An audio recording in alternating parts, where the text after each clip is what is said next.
Hey, welcome to my channel. This is Spirit Soul Sense, information for your soul. I am Shareece, and I was born and raised on an island. The island of St. Croix, which you can see right here. I love my island so much. I am currently homesick, so here's the inspiration for doing this video.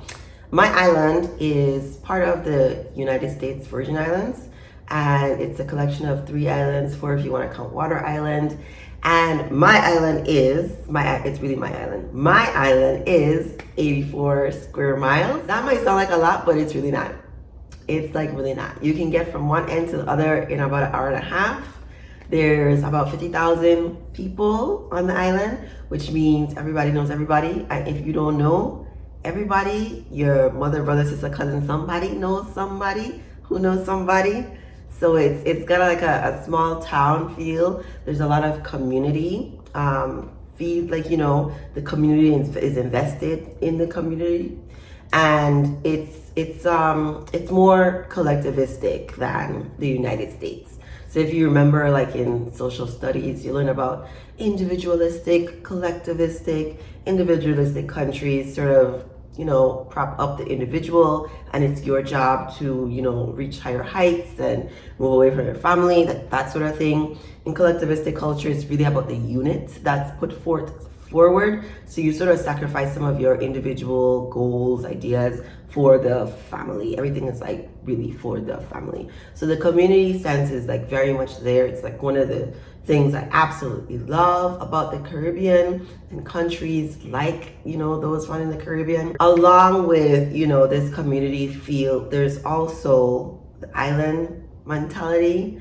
And so if you grew up on an island, it's like a very insulated community where information is sort of filtered in, but you still have like this baseline of people who've lived their whole lives on an island, have never lived anywhere else. Like, I don't know where you are right now in the world or how much of the world you have seen, but if you grew up in New York City is big, it's fast, it's moving. It's very different than growing up on a very small island where it's small, it's slow, everybody knows everybody.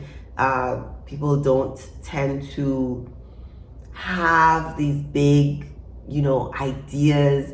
The opportunities are much smaller to be like an entertainer or someone famous. It's just very, very different. And so some people can get stuck in this mentality of not wanting to do things differently, not wanting things to change. It's hard being a young person on the island, and there's people who've been doing the same thing for 50 years and they don't want to do anything differently. So that's like baseline Caribbean culture. There's often a lot of God, you know, religion is a big part of Caribbean culture. If you just think about the history of how Black folks got there through slavery, how they were controlled mentally, all of that like plays a role into like what Caribbean culture is like. I really think of my family as being sort of different. A lot of people have like extended families, grew up with cousins, like that sort of thing. I didn't. It was just my nuclear family, which is pretty atypical. And then we were big in the church, like most families, Bible study at home, like just a lot of the things. So one of the experiences that I got to have like early on was traveling outside of the island, right? So being very much community focused, and then, you know, traveling to the States and seeing like things are just done so much differently here. And then being able to compare the two. This led me to like an understanding of things being done differently in different places, and that being okay. Especially coming from a mother who's Christian, but very Jesus-like in her Christianity, in that she loves every single person, is kind to every single person, like to the best of her ability, and is very open, non-judgmental. So I was allowed to have like a curiosity for my surroundings, for life. When I got to junior high, it was like a mind expanding sort of experience, because it had never occurred to me at that point that there were people who were poor, I guess. I don't know if they were poor, but like people who really had to make choices about which one of the basic necessities they were going to go for. And that kind of shaped my interests in the world today. Like, I think of myself as an advocate for like minorities and people who have less. Like, that's like something that's very important to me. Having my father's from St. Kitts, my mother is from St. Thomas, her family is from Antigua. So you have all these islands, all these different perspectives. But there is like a central theme in all of them. And I consider my father to be like an island man, like a real island man.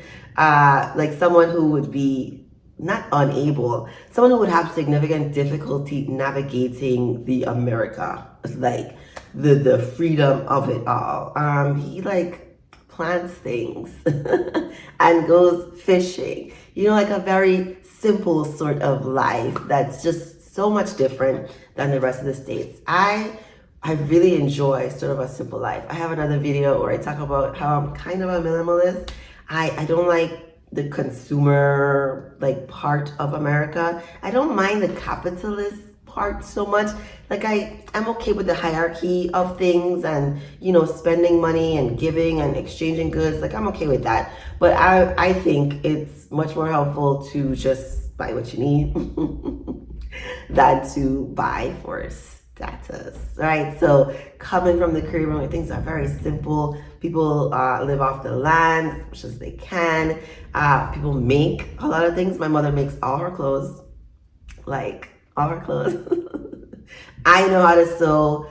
Like I just think island life, which is, you know, and when you think about slow, it's like go to work, come home, you cook dinner, you know, places close by like 8 or 9 or something, unless it's the weekend and it's the club and then they're open like until 6 a.m.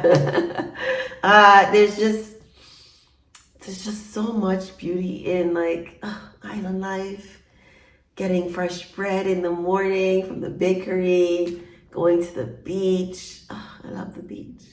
I miss the beach so much. But I feel like the people that I've interacted with, my mentors on island who pushed me to think differently, pushed me to leave the island to pursue my dreams. It's been like a really, really great experience. I would not trade it for the world. I say if I didn't grow up in St. Croix, the only other place I would want to have grown up was Haiti because I love the history of Haiti.